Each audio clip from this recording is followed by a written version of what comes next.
but in a different way than us. They probably had technology that we haven't figured out yet, because we went to combustion engines and electricity, and that's how we figured out how to use the human creativity and constantly innovating when we created technology that went in this way. But it's really possible that another culture 20,000 years ago or whatever had figured out a way to innovate the way we have with combustion engines and electronics, but in a completely different way. I don't know what they would use. I don't know how they did it.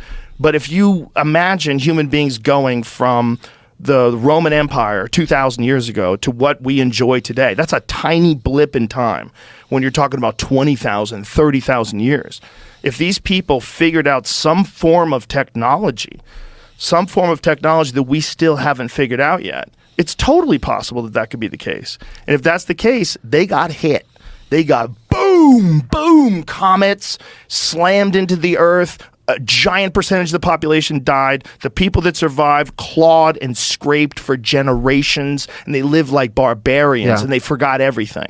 And then they rebuilt or moved into the pyramids, or like to claimed your it point, as their own. the Sphinx, which is obviously one of the most amazing structures of the ancient world, the Egyptians don't talk about it. Like it's just there, and they don't know when it was built or why. And it's just odd that you imagine talking about New York and never mentioning the Statue of Liberty in your literature. Like it doesn't make sense. So that I know they don't have any kind of good explanation for. Well, I know. I'm glad you and brought that up. it was buried for a long time. The Sphinx was not buried for a long time. It was buried up to its neck. Yeah.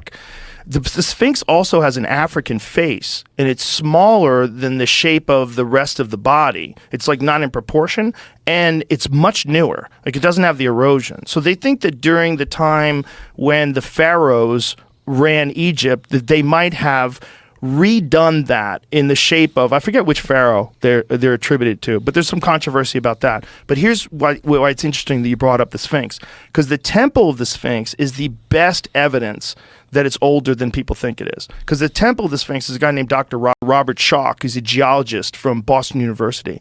And he measured it, and he went there and like looked at it and examined it just from terms of like as a geologist, not as a historian, because it fucks with the timeline. Because the last time there was rain in the Nile Valley was like 9,000 years ago.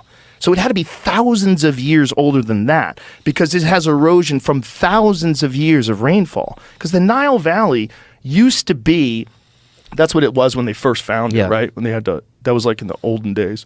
But look how small the face is in compared to the rest of the body. They think it might have actually been a lion originally, and one of the pharaohs decided to have his face. Okay. That's why the face is noticeably less eroded than the rest of it. But you see the walls on the outside? Yeah. See, that's the temple. You're just guessing. I mean, they're educated guesses, but when people come along with opposing information or opposing ideas and theories about how it all went down, the archaeologists that have been teaching their version of ancient history, they're very rigid, and they don't want to accept like new ideas. It's, first of all, even if it's like 20,000 years ago, it's Africans. But Africans made the pyramids, 100%. You know how I know? How? They're in Africa.